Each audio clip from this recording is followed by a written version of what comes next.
Hi everyone, Janie the Craft Princess here, and I'm actually wearing my Craft Princess t-shirt that I made with Deco foil. And today we are going to be making a Paris themed trinket box because I am obsessed with Paris, and we're going to be doing a little napkin crafting and yes, even a little Deco foil.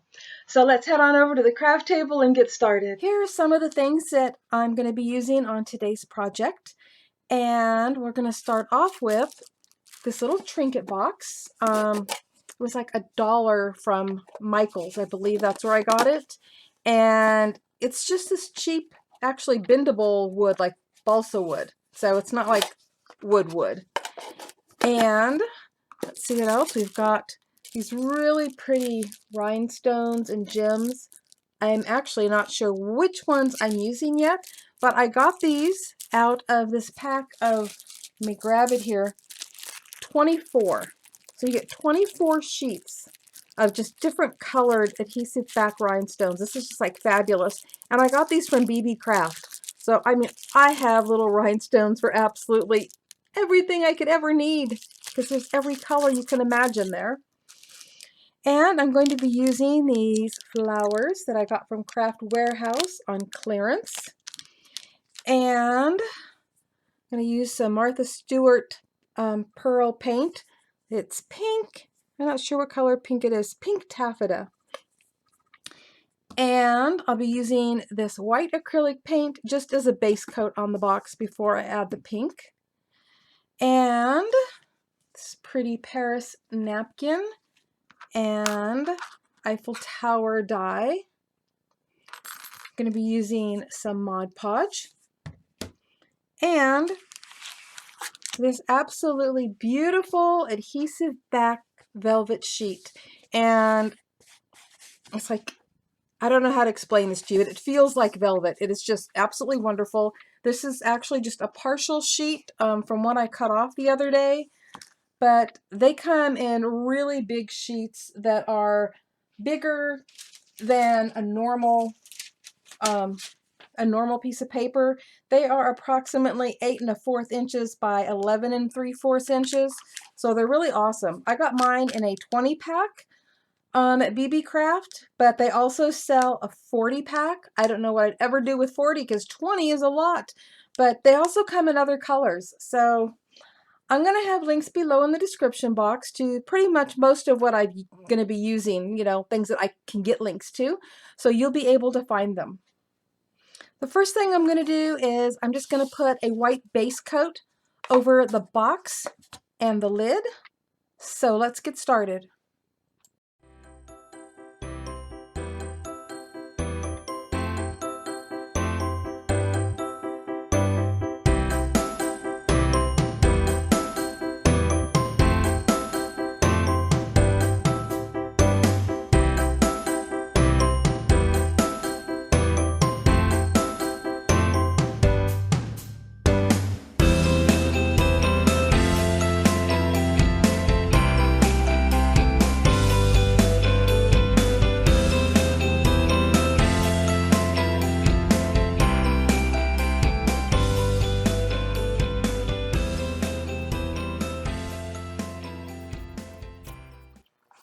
I didn't paint the top of the lid pink, just white, because I'm going to be adhering this napkin over the top of it, and I'm only going to be using the center part of the napkin, so I'm going to cut that out really quick. The next step is to remove the other layers of the napkin because you only want the top layer, and this one happens to have 2 other layers. Well, I can't separate them right now, but there are 2 layers right here, and I'm just taking off the top layer. And that's what I'm going to be adhering to the top of this. And in order to do that, I'm going to be using some Mod Podge. So let me get this opened up here.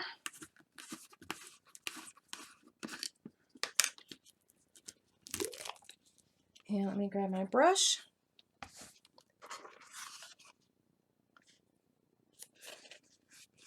I'm just going to be painting, I guess you'd call that painting, the Mod Podge on the top of the lid. And I need to make sure that I have good coverage from edge to edge. Because I don't want any of the edges showing. I want the napkin to cover the entire top of this lid. Okay. I almost forgot which was the top and which was the bottom. Don't want that to happen. Okay. Let's see here.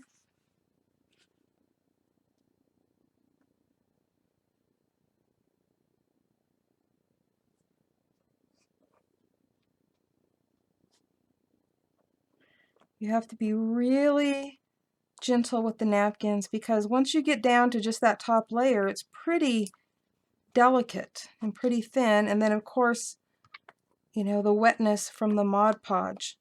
There are other ways to do this that I've done in other videos that involve ironing. But for this one, I decided I was going to do it this way. So the napkin is on there.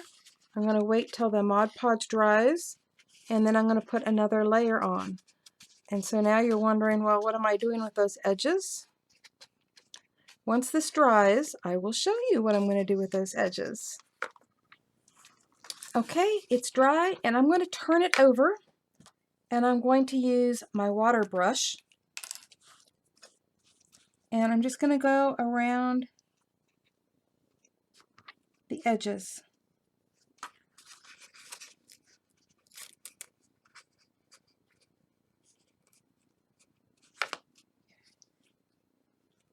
This just makes it easier for the napkin to tear off.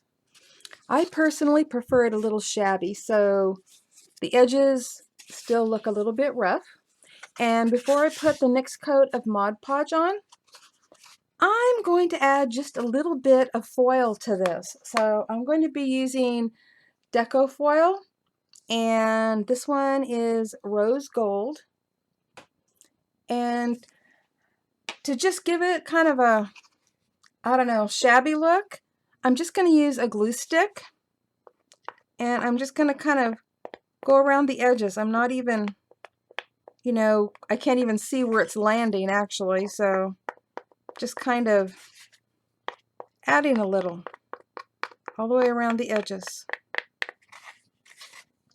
And I think I probably have it all the way around the edges. Okay, so I have a scrap piece here, and with the rose gold side up and the dull gray side down, I'm just going to go around the edges, and I'm going to be pushing with my fingers, and I probably just took some glue off the other side. Anyways, just going to be rubbing it down on there and then lifting it up. And I'm just going to do this all the way around the edges. And I may have to add some more where my fingers just took it off on the other side. But this is really going to give a really pretty effect.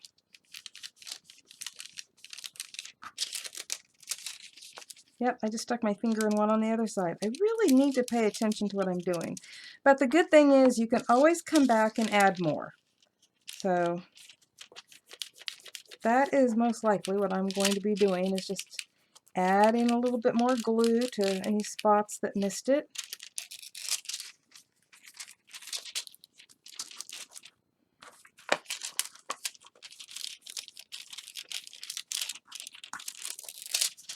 And I'm not looking for perfect coverage. As you saw when I was using the glue stick, I just was kind of rubbing it on there wherever it landed around the edges. So I see a couple of spots where I am going to add a little bit more glue. And we'll just see how that goes. But I am not looking for perfection. Can't even talk straight. Not looking for perfection in any way.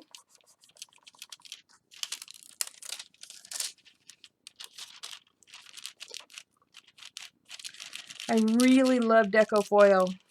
So many people think the only way to use this is with a machine, but I've been using Deco foil and other transfer foils since before I'd ever heard of a machine, years and years ago.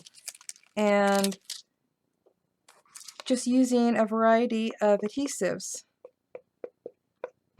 And it works beautifully. Let's see if I could find some spots that haven't been used up on here. See, another thing, you can just keep using these sheets until all the little pieces are gone.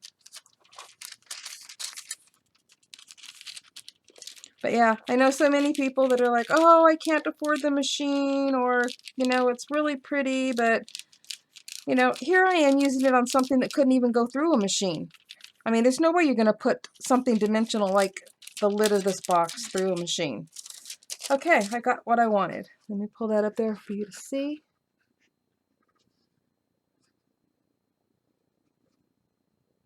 Beautiful. Absolutely beautiful. Okay, so now I am going to add another coat of Mod Podge to, you know, seal over the napkin. And I have put it over foil before, but I really don't want it to dull it. So I think I'm going to change from my matte Mod Podge, and I think I'm going to go to a gloss, so I'll be right back. Well, slight change of plans. I decided to use my Mod Podge Gloss Clear Acrylic Sealer instead. And so I've already given it a couple coats. I'm going to be giving it probably 3 to 5 coats. And actually, it's probably still drying right now. While off camera, I cut these roses out of that same napkin, and of course just peeled off the front layer, and I'm going to use Mod Podge to put them on the box. So I was really torn. I have pretty much every Mod Podge there is, and I decided with the nice shimmer of the pearl that I didn't want to go with matte. So I decided to go with satin. Now I do have pearl Mod Podge, but it would lighten this up because it actually goes on kind of a white pearl. So it would kind of lighten this up a little bit. I didn't want to do that. So we're going to go with satin. And we're going to put it on basically the same way that we did the lid. And just so it doesn't look funny, I'm actually going to be painting or Mod Podging the whole side of each box. So it'll have the full same coverage all the way around. Okay, so now that I have that on, I'm going to grab one of these. And I should have decided which way I was putting it or how I was putting it ahead of time. But I'm just going to put it right there. Just like that. And I'm not going to go over it right now. I'm going to go ahead and let it dry. And then I will probably use the sealer just like we did on the lid.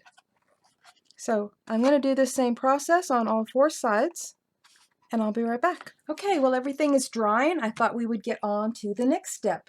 And I've cut down a piece of this really beautiful black velvet self-adhesive sheet. And it is, I wish you could feel it. I really do. I wish you could feel it. I wish you could see it. So I'm going to be using this die cut. And sometimes my Cuttlebug works better if I have it in upside down. So we're going to try it that way. I've actually cut this before without any problems, but this is really intricate, and I haven't cut anything really intricate with it yet. So let's put it in here and we'll see what happens. Okay, and then I'm going to bring it back through just to make it easier here in front of the camera. Wow, it looks like it cut beautifully. I know, my mat's a mess. I mean, my plate here. Let me move it.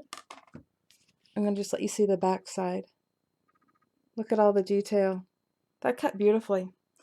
Okay, so what I'm going to do is, wow, look at that. It just fell right out. It is so perfectly cut. Holy cow. So, even if it's intricate, but there's a lot of little tiny pieces that I'm going to have to go get out, and they're falling out. But, well, look at that. Maybe I don't have to go get them out. This stuff is amazing. This velvet adhesive sheet, it cuts beautifully. I'm just in awe of this. I have more trouble with cardstock than I did with this. Well, let me go get that all out and put this away, and I'll be right back. Okay, the sealer has dried, and this is what the box looks like. It's really pretty. I can tell by looking at the screen right now that it's not near as pretty on camera as it is in real life. And of course, you've already seen the lid. And so the next thing I'm going to do is I'm going to put the Eiffel Tower on the front, well, on the top. So we'll get to that. There we go. It's so nice that it's self-adhesive. I don't have to worry about trying to get the glue into those little spots. Let's see. I might want it up a little bit further. Please don't be sticking. Please, please, please, please. There we go. I want it up a little bit higher because I'm going to be putting flowers down around the bottom. So I didn't want it all the way to the bottom. Okay, flowers.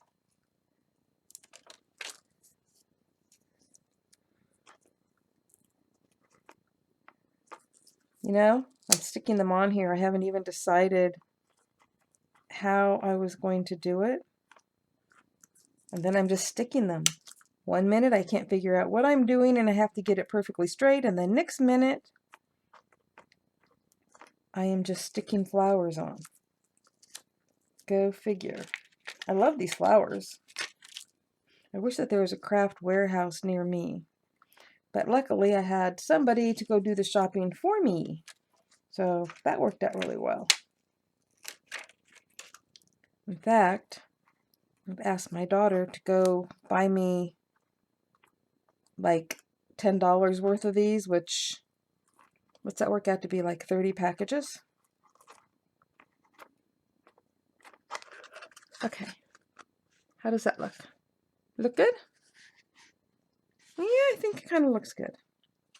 I think it works for me.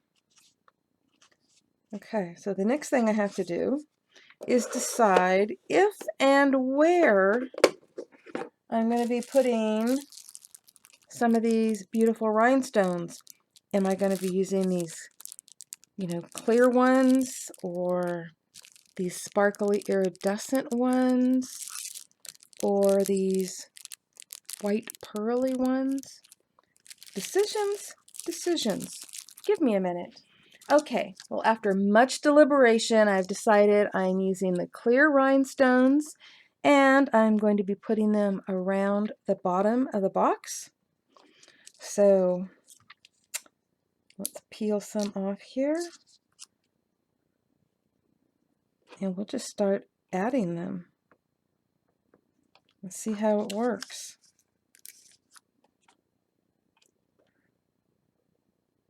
I wish they would come off in strips. I can just peel off a strip the size that I need, but they peel off individually, and if I was working on another project, that is something I would probably prefer.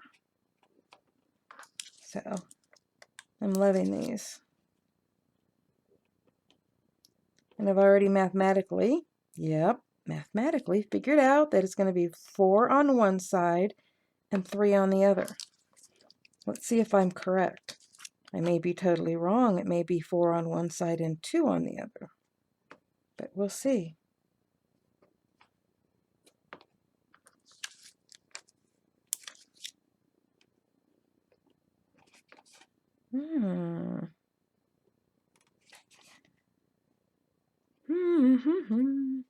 That's so close to the curve. Decisions, decisions. What do you think? Is it 4 and 2?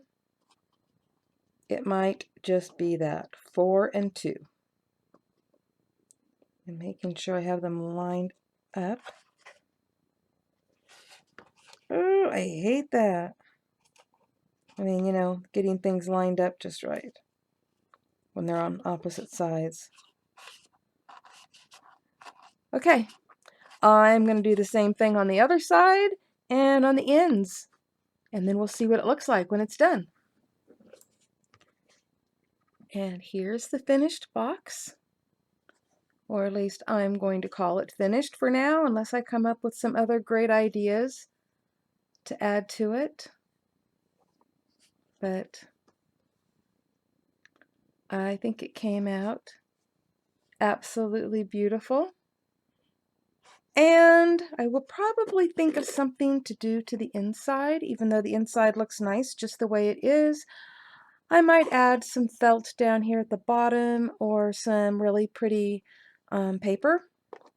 We will see how that goes. But for now, there we go. Wait, don't go. I actually found a scrap piece of this beautiful trim, and I had enough to put around the lid of the box. It's perfect. I think that is just the finishing touch that this box needed. What do you think? Let me know in the comments below if you liked it better with or without this trim. You can let me know anything that you liked or didn't like below in the comments because I love hearing from you. Okay, now I'm done. Really, I'm done now. Thank you all for watching today, and I hope you like this project, and I hope it inspires you. And if you are wanting to find the products I used from BB Craft or Deco Foil, they will be below in the description box. Just click where it says show more, it will drop down, and you will find links to those products, as well as links to my other social medias, and of course, a link to Crafter's Castle Challenge, where you can enter your creations. Happy crafting, everyone. Bye-bye.